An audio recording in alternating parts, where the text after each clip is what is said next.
Yang keempat, semangat para sahabat, komitmen para sahabat menyambut Rasul hijrah itu la yakhafuna laumata laim, tidak takut omongan orang. Jadi tidak takut omongan orang. Baik, karena memang di dalam menjalankan tuntunan agama itu kadang harus punya modal. Di antara modalnya selain modal ilmu itu ada modal kuping kandel, tidak takut omongan orang. Karena ada kalanya tuntunan agama kita itu mengajarkan kepada kita untuk komitmen kepada perkara yang hak, dan itu kadang melawan arus yang di tengah-tengah masyarakat. Kadang-kadang perkara yang itu bertentangan dengan tuntunan agama tetapi dianggap perkara yang lumrah. Misal satu saat di tempat kita, naudzubillah, mendatangkan biduan dan di situ membuka aurat. Ada konser di kampung, tiba-tiba bapak ibu ditarik iuran untuk acara tersebut. Padahal kita di masjid sudah sering ngaji diajarkan untuk menutup aurat, diajarkan untuk menundukkan pandangan, tapi di situ malah ngundang agar orang-orang memandang dan di situ membuka aurat. Itu bertentangan agama dengan agama atau sejalan? Bertentangan. Kira-kira kalau ditarik iuran, nah, per kepala 100.000 begitu, kira-kira membayar apa menolak? Ya, yang narik Pak RT, Pak Dukuh misalnya, karena itu acara kampung.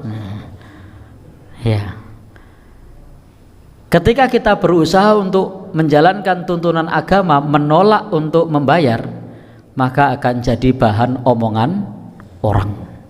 Gemak ayo laris jaluk 1.000 ora gelem.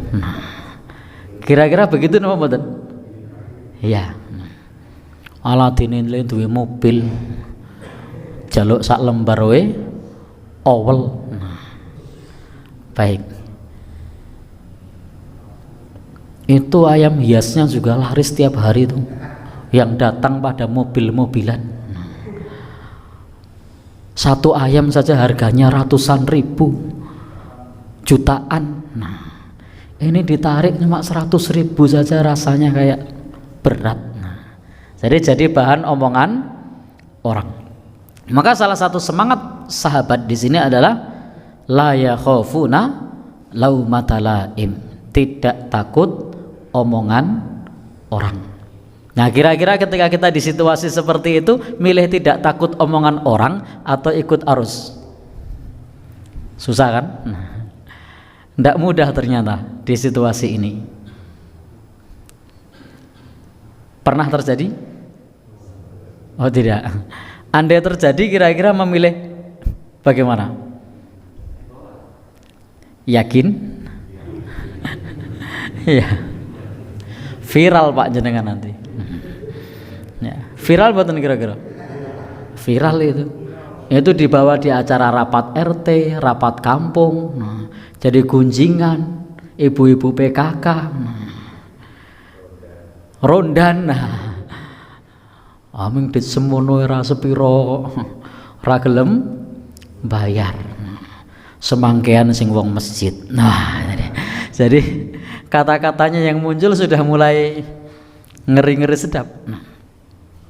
Sehingga memang hal yang semacam ini menjadi berat. Hal yang semacam ini menjadi berat.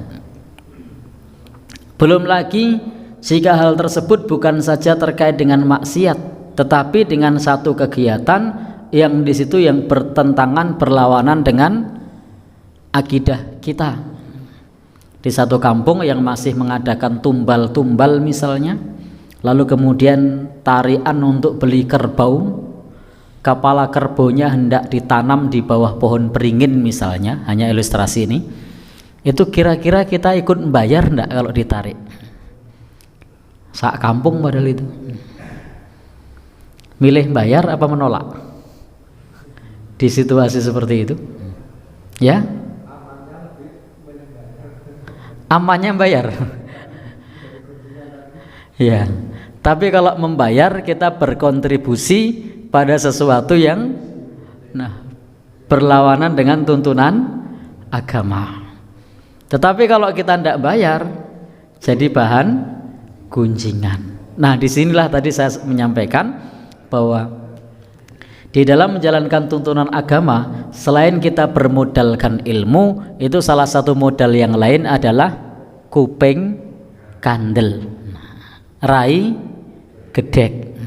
Jadi kadang kuping kandel, rai gedek itu juga jadi modal. La yakhafuna laumata laim, tidak takut omongan orang. Tetapi tentu sebenarnya bisa dibicarakan. Insya Allah di tempat kita itu menjunjung tinggi nilai-nilai toleransi terhadap perbedaan pandangan dan perbedaan keyakinan. Jadi bisa kita sampaikan ke Pak Dukuh sama Pak RT, Pak Dukuh, Pak RT menawi ngeten iki kula mboten, tapi sebagai gantinya besok untuk acara yang lain saya siap untuk memberikan sumbangan yang lebih, misalnya. Maka insya Allah itu tidak masalah kalau kita memahami bahasa komunikasi. Kadangkala menjadi bahan gunjingan karena memang kita tidak menguasai komunikasi yang baik. Ngerti-ngerti ora bayar, atau malah ngomongnya sama yang narik anak muda itu, kemudian terjadi miskomunikasi ketika disampaikan ke kaum kasepuan sehingga menjadi viral. Insya Allah masyarakat kita saat ini menjunjung tinggi toleransi terhadap perbedaan sudut pandang di tengah-tengah masyarakat, sehingga kalau misalnya jujur bahwa dalam pandangan kami begini dan begitu, dan kami menghormati pandangan kampung, dan mohon maaf untuk saat ini kami tidak bisa berkontribusi dan kami akan berkontribusi pada kegiatan yang lain, atau pada saat itu memberikan sesuatu yang di situ dibutuhkan oleh kampung, tetapi yang lain, bukan yang berkontribusi langsung kepada hal tersebut yang bertentangan dengan tuntunan agama, bukan ke situ. Baik, insya Allah bisa diterima dengan baik.